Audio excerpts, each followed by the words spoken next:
Strickland. I'm the founder of a company called Land Transition. What we do is we go to schools and we bring out resources so that every one of y'all has a mentor, every one of y'all has somebody in your life who you know is looking out for you and got your back. How many of y'all got a mentor right now? Alright. How many of y'all want a mentor?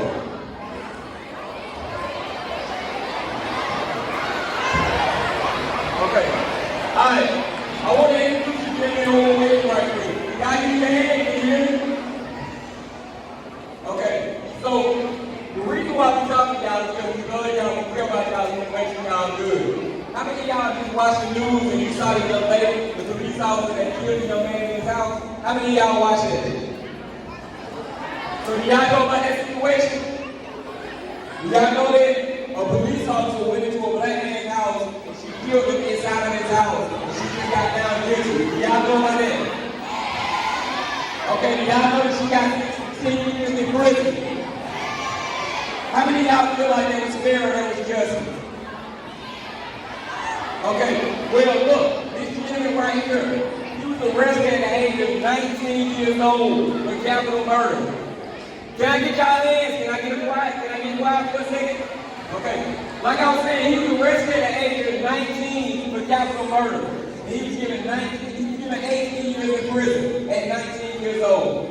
This young lady went into somebody's house and a police officer shot and killed him and got 10 years. This man, because he's a black man, he got 18 years at the age of 19. Do y'all see how different it is for a black man versus a white woman?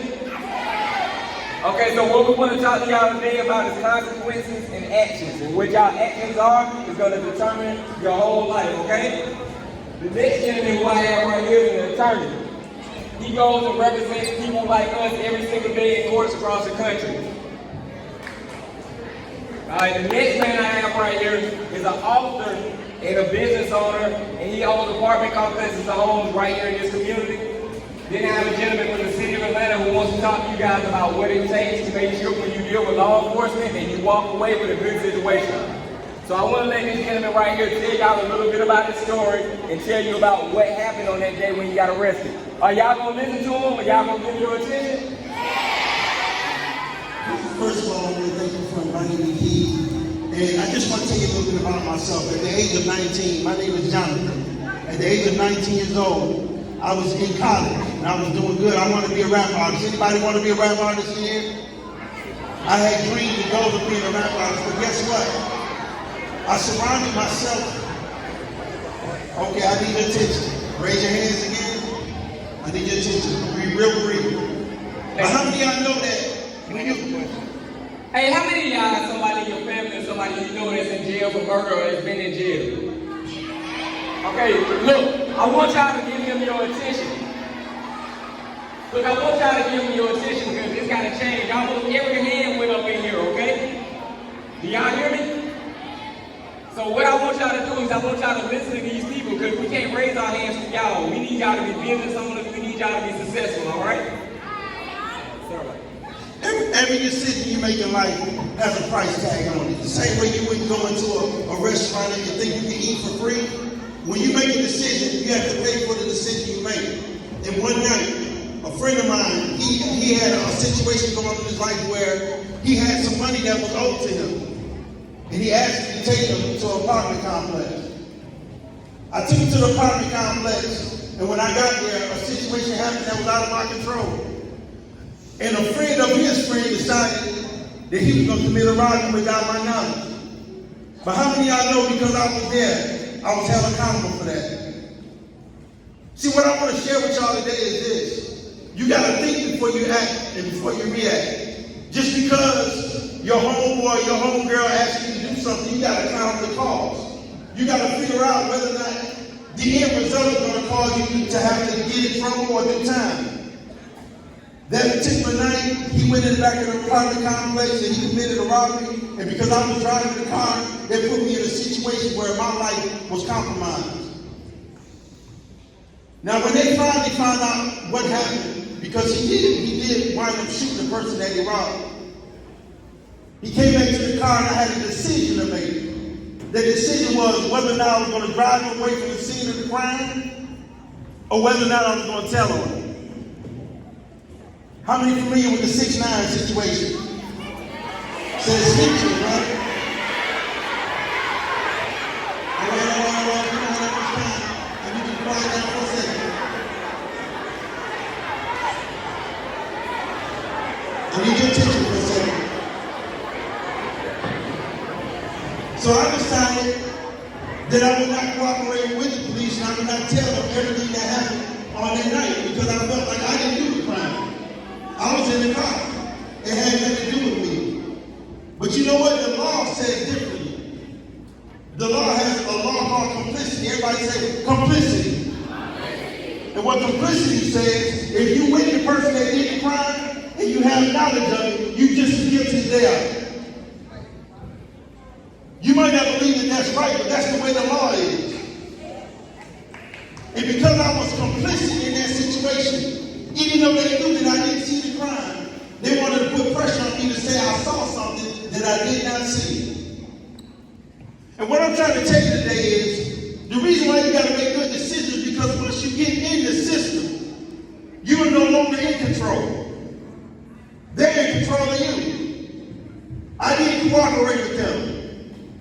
And guess how much time they wound up giving me? No, they didn't give me 19 years. A little bit more than that. All right, 20, not 20. He said life. They gave me a life sentence. Listen, I need you to listen to me. I need you to listen, this is important. I don't have that much time. To sum everything up, I want to tell you this. They gave me life, but they really couldn't give me life because no matter what situation you find yourself in, it's your decision what you do and how you make your life. Because they put me in prison don't mean that I have to live like I'm a prisoner. Because you come from a certain neighborhood don't mean you have to live like the neighborhood that you're in. You have the ability to dream and to live your life beyond your limitations. I want you to repeat this after me. I can live beyond my limitations.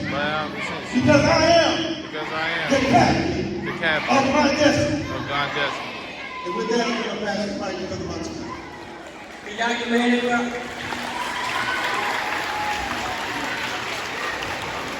Hey, how many, do we have anybody here that's 14 years old? Alright, the reason why I asked y'all that is because at 14 years old, I was arrested for the first time. And when I was arrested at 14 years old, I was taken from my family and signed to the state of Georgia. So at 14 years old, I was caught with drugs. And when I was caught with drugs, I was arrested and then my family lost custody of me and I went into the system. So from 14 on up, I have been an independent person. When I got out of the system, I was homeless at the age of 14, bouncing from house to house. So the decisions I made at 14 years old changed my life. And a lot of y'all are 14 already. This man right here is an attorney that represents people your age in court every single day. He got people younger than y'all who he had to represent who face more years than they've been alive. So I want y'all to give me your attention, okay? What's going on, John Lewis?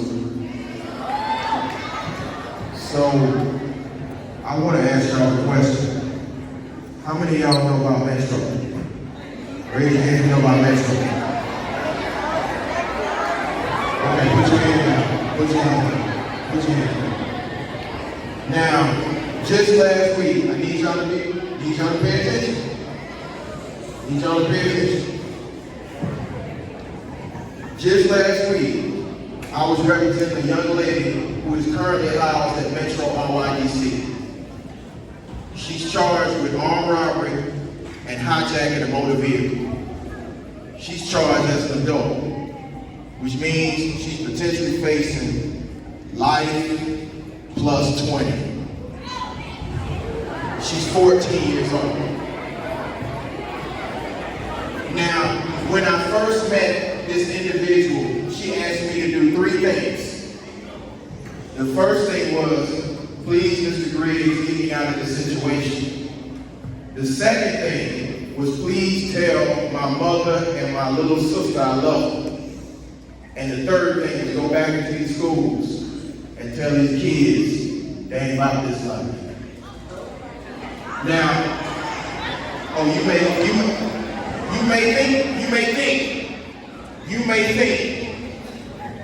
may think about this life, but when you face it, 3 hots and a cot for the rest of your life. I'm not talking about for 13 years or for 14 years. I'm talking about for 50 years.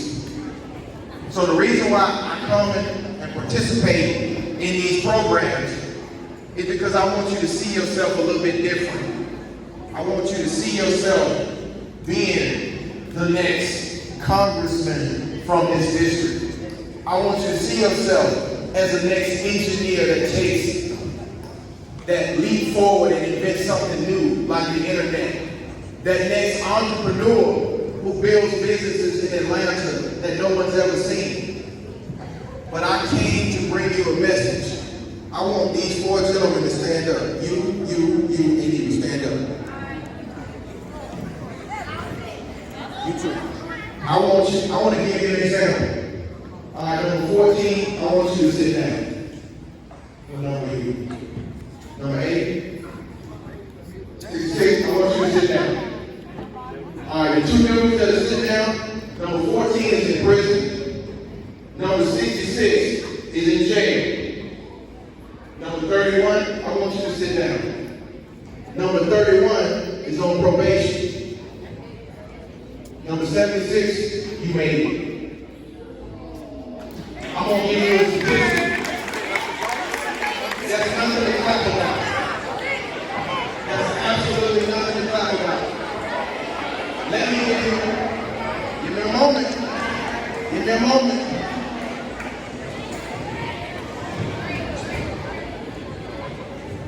I'm going to give you a statistic. Between the ages of 16 to 35, 3 out of 4 African American men will have some contact with the criminal justice system. That's ridiculous. But you guys can change that narrative. That's why I'm here. The advice I'm giving you right now costs you $300 an hour.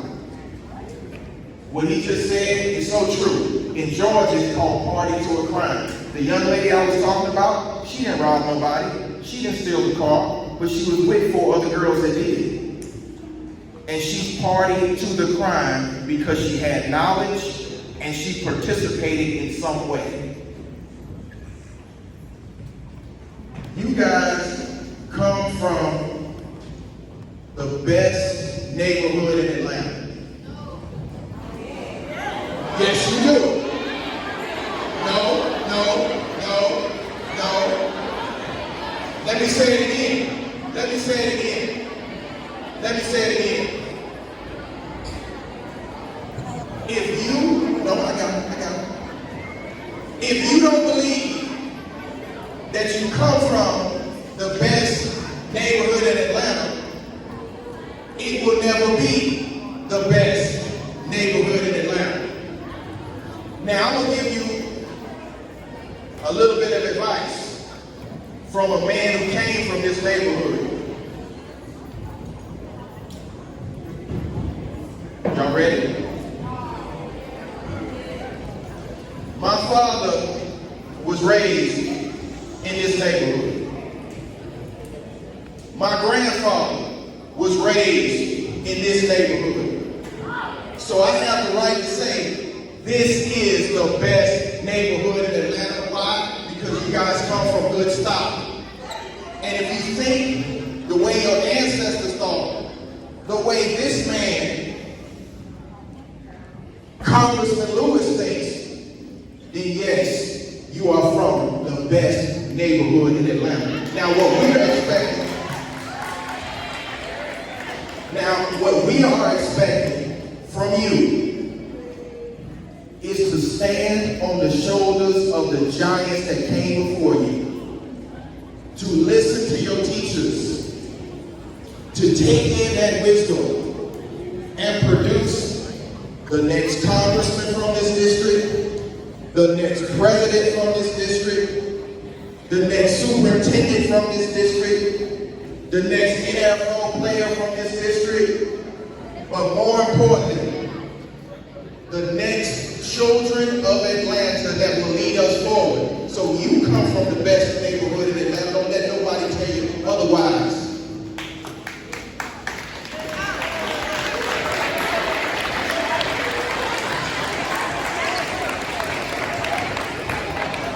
I'm gonna leave you with this. You listening to the son of a man who came out of the projects in this district, in this neighborhood. I've been on television more times than I can count. I've been in front of people that I never thought I would meet. But the proudest moment in my life was when my father took me to where my grandfather lived in this district and said, son, you make sure you make your ancestors proud.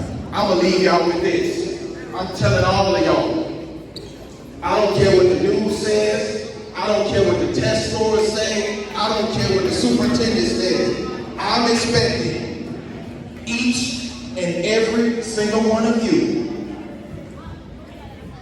to make Congressman Lewis proud that you carry his name. Thank you.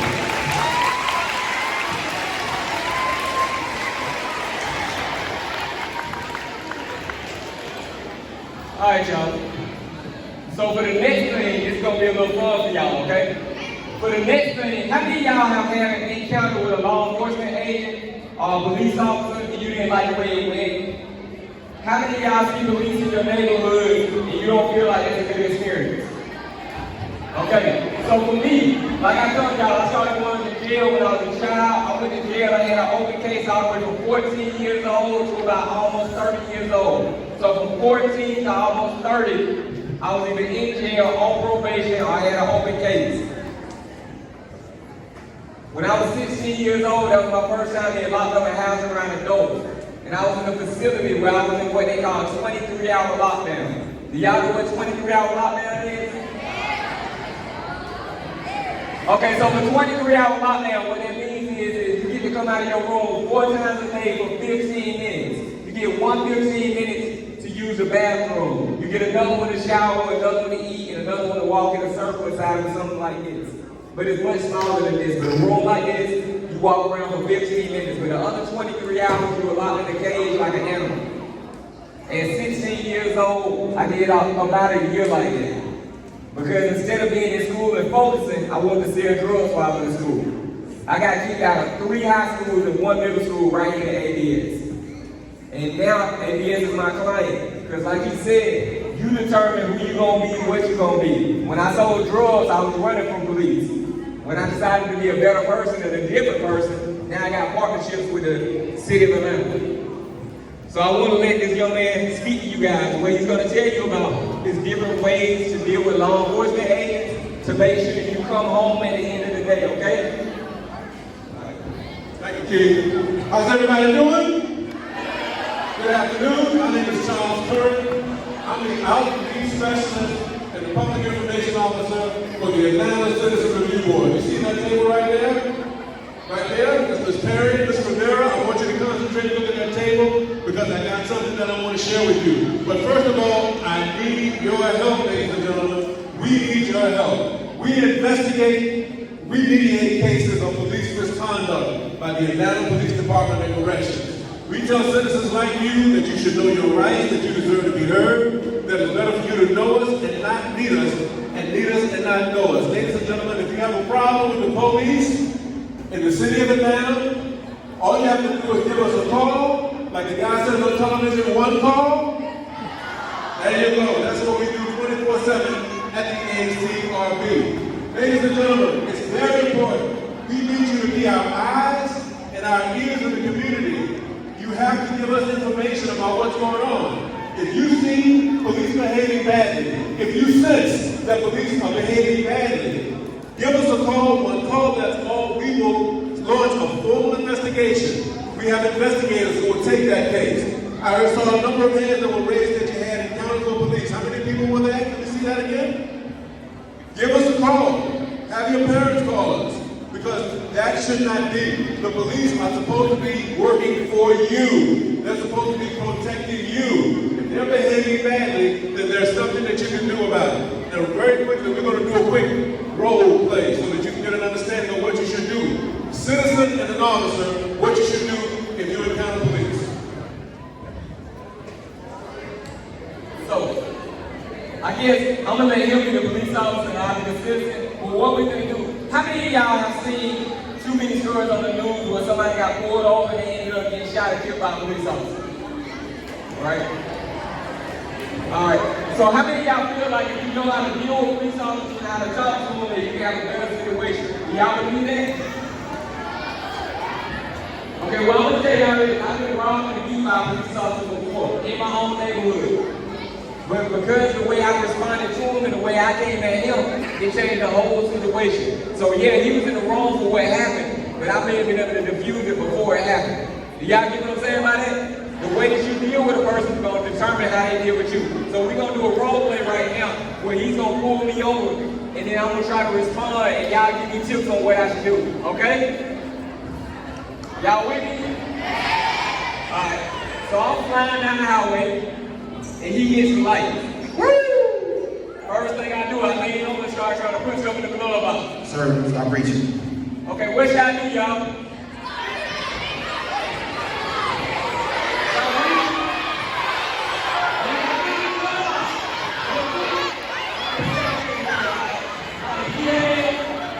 So I'm not going to put it in the glove box, okay? I'm going to stop. I'm going to pull over. So now I'm pull over. How you doing, sir? Doing I ask you what's going on? What's wrong? I'm Gerald Briggs, Atlanta Police. You were speeding back there. Can I see your license and registration? Do I have to give you my license? Yes. Okay, y'all, he just asked for my license, but I don't want to give him my license. Should I give it to him?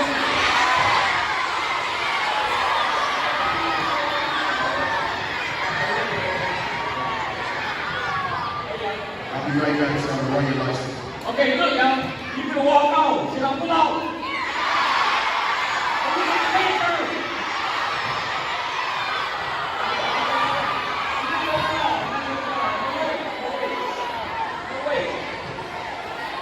Here you go, sir. I got your license. You mind stepping out the vehicle for me? Hey, now, you want me to step out? I really want to pull out. Yeah.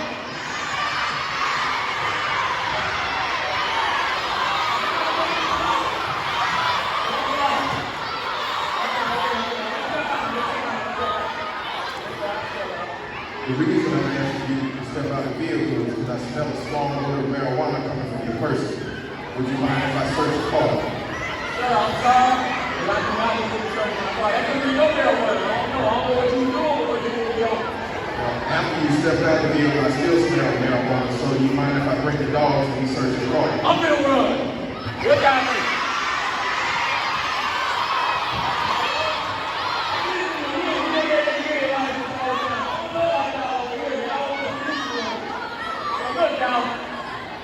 I'm gonna tell him that he can bring the dog, but I'm not gonna let him search my car. Okay? So you can bring the dog, but I just don't feel comfortable with searching my car. Is that okay? Okay. Alright. We'll walk the dog around the car. If he doesn't alert you, I'm gonna let you go.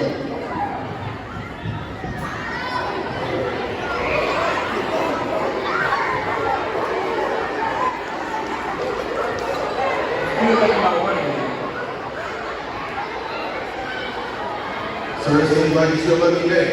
The dog didn't alert, so you're free to go. Y'all see how well they went because I did what he asked me. Then at the same time, I still was hurt my right. So look, I want to let him close out to y'all so he can give y'all some real truth. You y'all go ahead? Okay. Got one more thing I want to show you. One more thing I want to tell you. I got one question for you. One question. I want you to think about it. If you could control and manage police and law enforcement, what would that be like? The reason I'm asking that is because we at the Atlanta Citizen Review Board have a creative expression contest. We try to hold it every other year. Go to the table at the end of the day, there's some information about the contest. Who likes to draw? Who likes to draw? Get yourself one of those brochures. Who likes the written word? Who likes to write? Right? Who likes to rap? All right? We create content, we give you an opportunity. It's going to run throughout the summer, throughout the winter and the spring. So please pick up a brochure, get involved with it, because we need to hear from you. We want to get an idea of what you feel about in terms of law enforcement, okay? Get involved with contests, there are prizes, you get a gift card, you're treated to a lunch at City Hall, you can bring your family, your artwork and your essays and your rap will be at City Hall for your family to see. So it's really a big deal, and you'll get on live TV too, okay? Right in front of City Council. So please, take advantage of it. Stop by, see the ladies there, and pick up information about the content. Thank you very much. Hey, y'all, I have one last thing, and it's really quick, so I want you guys to give me the time. This gentleman right here came from a neighborhood just like this. Now, let me give you a minute. Thank y'all. Like I was saying, this gentleman came from a neighborhood just like this. And he is now a business owner, and he owns an apartment complex in the home. And I want him to tell y'all a little bit about himself so y'all can do the same thing, okay?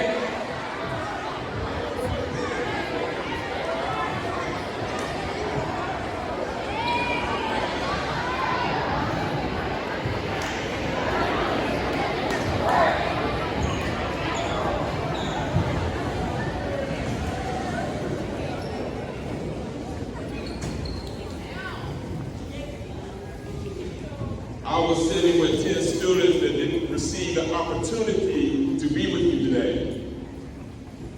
But you will respect our guests, especially guests who have valuable information, who are planting seeds in you. Go ahead, son. Okay, I want to do this one more time. This is Isaac Guest. Like I was saying, he grew up in a neighborhood just like you guys, okay? And now this man is a self-made man that gives other people opportunities because he owns houses and apartments across the city. And I want him to give you a little bit of his story so that you guys not only can do what he's doing, but when y'all get the opposition, y'all can do things we never even dreamed about. Are y'all ready? All right, y'all. When I say what's the word of the day, y'all say love, all right? What's the word of the day? What's the word of the day? All right, y'all, so check it out. I'll be very short. I was the only one out of my middle school. My 5 close friends in middle school to graduate high school. Today, by the grace of God, I have a portfolio across West and Southwest and around me with a house individuals that I grew up seeing go homeless. And what I want to challenge y'all to do today, raise your hand in the air right now if you have a dream. You want to be somebody. My man right here. Somebody. Tell me what you want to do. A basketball player. Alright, check it out. Here we go. To everybody who has a dream, what I want to challenge you guys to do today is to find out how you can stop making excuses for being young. And what I mean by that is get started right now. So as a basketball player or a business owner, what you can do right now is understand you are powerful at whatever age you're at. How many people feel like older people look down and say, hey, you're a young person at this time? Y'all ever feel like people talk down to you just because you're young? Huh? It's not the case. What I'm telling you to do today is that you guys go out and find business owners in your community and ask them, hey, how is it that you got to where you are? I want to challenge you guys to get started doing something today so that 10 years from now you look up and you'll be exactly where you want to be. Hey, y'all, come back real quick. Earlier, y'all was talking about 6'9", right? Greatest snitch in the history of the world right now. That's not the truth. The greatest snitch you'll ever need is time. And I want y'all to marinate on that. The things that you spend your time doing today will show up later on in your life. You can't run from your consequences. But what I need you to understand is where you invest your time is where your future will lie. If you invest your time around people that you don't want to see the same similar future with, that's going to be your life. You want to do something different with your life? Study YouTube. You have all the tools.